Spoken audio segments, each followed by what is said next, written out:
हर सफर की एक मंजिल होती है ना?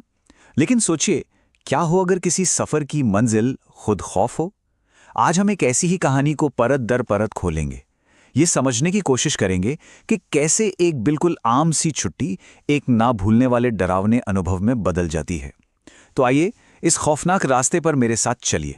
यही वो सवाल है जो कहीं ना कहीं हम सबके अंदर एक अनजाना सा डर पैदा करता है।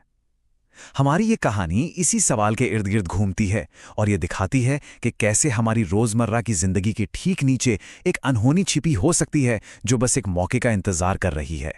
देखिए, ज्यादातर डरावनी कहानियों की शुरुआत ना बहुत ही नॉर्मल जगहों से होती है। हमारी कहानी की भी शुरुआत होती है दिल्ली में रहने वाले एक खुशहाल परिवार से। सर्दियों की छुट्टियां आने वाली हैं और घर में वैसा ही उत्साह का माहौल है जैसा किसी भी आम घर में होता है। और सच कहूं तो यही बात इस कहानी को और भी ज्यादा डरावना बना देती है। तो इस कहानी के जो मेन किरदार हैं वो हैं ये चार लोग। रवि, जो एक मार्केटिंग मैनेजर हैं, उनकी पत्नी अंजलि, जो ग्राफिक डिजाइनर हैं, उनकी 8 साल की बेटी पीहू, जो हमेशा कुछ ना कुछ जानने को उत्सुक रहती है, और 5 साल का उनका चंचल बेटा चिंटू। मतलब बिल्कुल एक ऐसा परिवार जिससे कोई भी खुद को जोड़कर देख सकता है। अब हुआ ये कि बच्चों की जिद थी छुट्टियों की, और रवि को ऑफिस से छुट्टी मिल नहीं रही थी। तो बीच का रास्ता ये निकाला गया कि अंजलि बच्चों को अकेले ही अपने मायके ले जाएगी। उस वक्त उन्हें जरा भी अंदाजा नहीं था कि ये एक छोटा सा फैसला उनकी जिंदगी को हमेशा के लिए बदलने वाला है। छुट्टियां मजे में बीत गईं। अब वापसी का समय था। आखिरी रात को बच्चों ने अपनी नानी से एक भूत की कहानी सुनाने की जिद कर ली। अब यह एक बिल्कुल मासूम सी जिद थी, पर शायद अनजाने में ही उन्होंने आने वाले खौफ का दरवाजा खटखटा दिया था। और यहीं पर हमें दो बिल्कुल अलग सोच देखने को मिलती है। एक तरफ है अंजलि, जिसे अपनी ड्राइविंग पर पूरा भरोसा है, एक मॉडर्न सोच। और दूसरी तरफ है रवि, जो उस दिल्ली जयपुर हाईवे से जुड़ी अफवाहों को लेकर थोड़ा परेशान है। ये सिर्फ एक मामूली नोकझोंक नहीं थी, बल्कि आने वाले खतरे का पहला इशारा था। तो नानी एक कहानी सुनाती हैं, एक ऐसी कहानी जिसमें घना कोहरा है, एक पीपल का पेड़ है और एक रहस्यमयी परछाई है। ये सिर्फ एक कहानी नहीं थी, ये आने वाली घटनाओं का एक डरावना आईना साबित होने वाली थी। उस कहानी का सबसे गहरा असर होता है 5 साल के चिंटू पर। वो इतना डर जाता है कि रात भर खौफ में कुछ न कुछ बड़बड़ाता रहता है। कह सकते हैं कि असली इम्तिहान शुरू होने से पहले ही डर ने उस परिवार को इमोशनली कमजोर कर दिया था। और अब कहानी अपने सबसे खौफनाक मोड़ पर पहुंचती है। वापसी का सफर, जो दिन के उजाले में आराम से पूरा हो जाना चाहिए था, एक के बाद एक रुकावटों की वजह से रात के अंधेरे में खिंचता चला जाता है। और फिर उस हाईवे को एक घने अजीब से कोहरे ने अपनी चपेट में ले लिया। ऐसा लग रहा था मानो किस्मत उनके खिलाफ हो। पहले तो सुबह मौसम खराब था, तो निकलने में ही देर हो गई। फिर शाम 5 बजे के करीब टायर पंक्चर हो गया।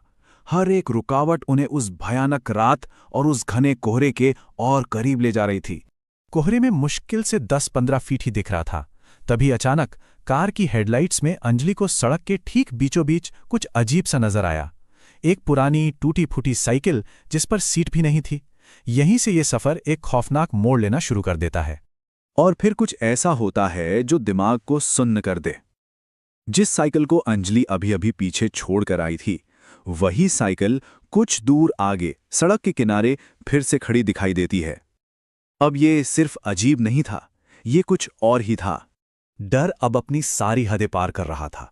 अचानक कार की रोशनी में एक लंबा सा साया कंबल में लिपटा हुआ सड़क पर खड़ा दिखाई दिया। अंजलि ने घबराकर जोर से ब्रेक लगाए, लेकिन पलक झपकते ही वो साया हवा में जैसे गायब हो गया। ये कोई वहम नहीं था, ये उस अनजानी ताकत से पहली सीधी मुलाकात थी। और फिर अंजलि की नजर बगल की खिड़की पर पड़ती है और उसकी सांसें जैसे थम जाती हैं।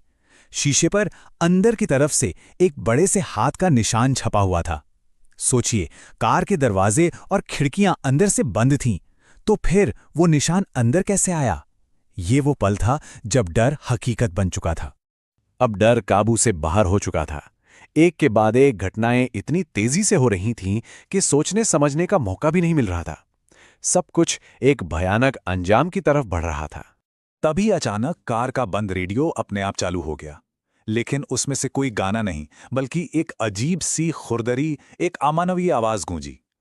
इस कोहरे में कोई नहीं बचेगा। ये कोई चेतावनी नहीं थी, ये एक ऐलान था। और फिर उस घने कोहरे को चीरती हुई एक ट्रक की तेज हेडलाइट्स सीधा उनकी तरफ आईं। बचने का कोई रास्ता नहीं था, कोई मौका नहीं था। अंजलि ने बस स्टीयरिंग जोर से घुमाया और सब कुछ खामोश हो गया। उस हादसे में उनकी जान तो बच गई, लेकिन उनका एक हिस्सा शायद हमेशा के लिए उसी हाईवे पर छूट गया, क्योंकि असली खौफ हड्डियों के टूटने का नहीं होता। असली खौफ होता है उन यादों का जो कभी नहीं मिटती। अस्पताल में कहानी एक और भी अजीब मोड़ लेती है। पुलिस रिपोर्ट कहती है कि वहां कोई दूसरा ट्रक था ही नहीं। अंजलि की कार ने खुद ही कंट्रोल खो के पेड़ में टक्कर मारी थी।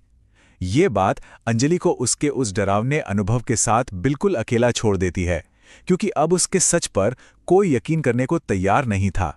और शायद यही इस कहानी का सबसे बड़ा डर है।